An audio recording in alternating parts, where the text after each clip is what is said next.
Well, good morning. I am doing something that I've been wanting to do for a while, and this year I finally get a chance. I'm doing the longest trek that I'll ever drive in this car that doesn't have superchargers. I'm on Vancouver Island. It's the island I actually grew up on, and I'm going from Nanaimo to Port McNeill. So this here supercharger in Nanaimo this is actually a new one. There's two in Nanaimo. This is the farthest north you can go on the island with superchargers. And then after this, I'm going to be going all the way to Port McNeill, which is, I think it's like 350 or 400 kilometers. The car on paper can do it, but there's a lot of roads that are twisty, windy, up and down, all this sort of stuff. So this is going to be a fun experiment to see how close it can get. I do have a backup. There is BC hydro chargers along the way that I do have the adapter for, so I can use those, so I'm not going to be completely stranded, but I want to see if it'll make it all the way. Once I get to Port McNeill, there is a BC hydro charger, and then also my brother has the ability for me to charge at his house. So this is going to be fun. It's going to be a good trip. And also too, this is the first time I've ever actually charged this car to 100%. I've always done 80 to 90%, so this will also be interesting to see what it says for the full range, and if I do have any battery degradation. So yeah, we're just charging. Takes a while to get to 100%. We're waiting for that grocery store to open so I can get some breakfast too, because it is early morning.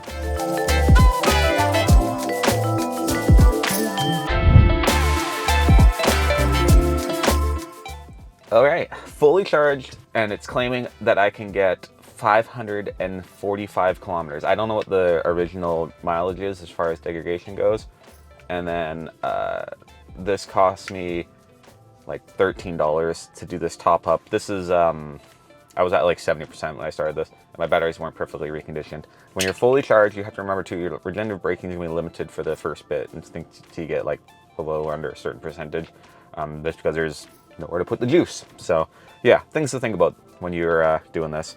But this is for a cause. I'm doing a long drive, so I want to have that extra range. But anyways, let's get going.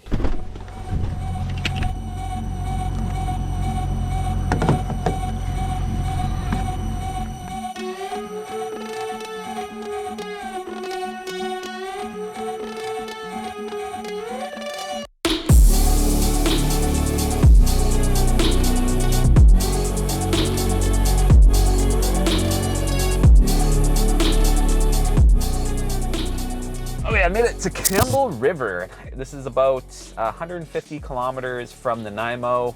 It's more or less the halfway point going to Port McNeill, because now the highway is going to change and it's not going to be a 110 kilometer per hour basic easy highway. Now it gets a little more windy roads and a lot more fun, to be honest, because that first stretch there was it's boring.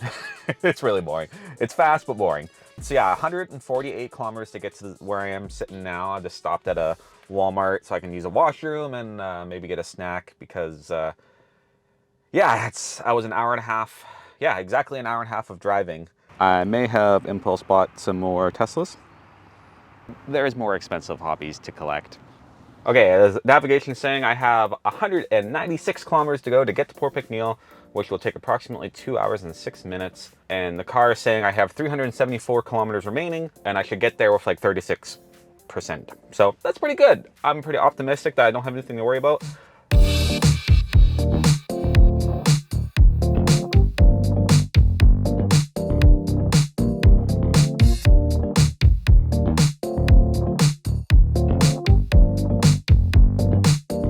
Also, see, that Walmart parking lot would be actually a perfect location, I think, for a supercharger.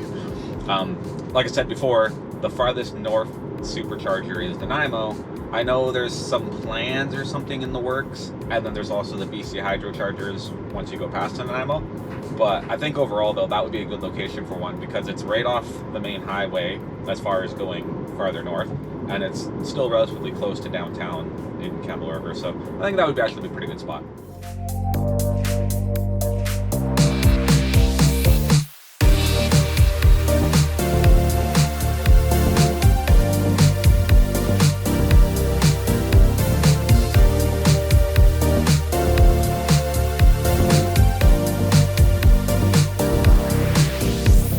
So the next relative city is Sayward, and I think I am going to stop there, check it out, because there is a BC hydro charger there. Not that I think I'll need to charge, but I do want to check it out just so I know where it is for future.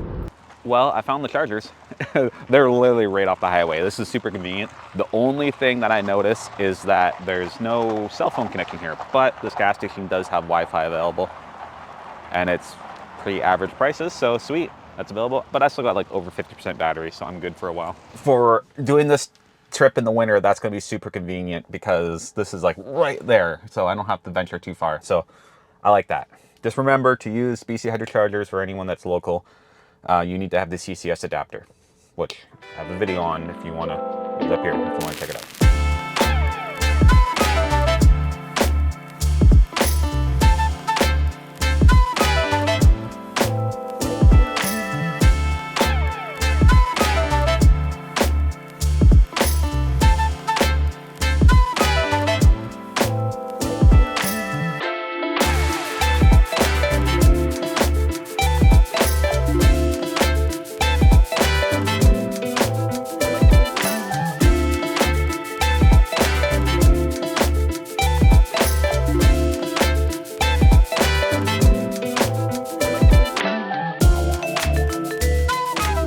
Okay, made it to Port McNeill, to my destination. It was actually a really nice drive, really relaxing.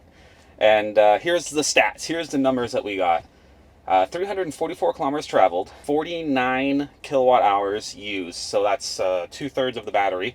I'm still at 29%. I did have some stops along the way and, you know, left AC running, stuff like that, because I by no means was trying to be efficient as possible. I was just driving as if I was just driving, you know what I mean? I was just driving casually. And I'm very happy to know that I can make it on one charge, no problem, in the summer. In the winter, it's gonna be a different story. I think I will have to make stops, but now I know where to stop, so I think it'll be fine. Overall though, pretty easy drive. So yeah. So there it is. I made it off of one charge, and that really helped me with my range anxiety with the Tesla, knowing that I can do those longer trips that don't have Tesla superchargers readily available, and it's still a doable thing. I'm yet to actually do a trip though, or I really get my battery low, but I'm sure if I do this same trip in the winter, that will be the case, which is probably gonna be the next big hurdle for getting over range anxiety with electric car.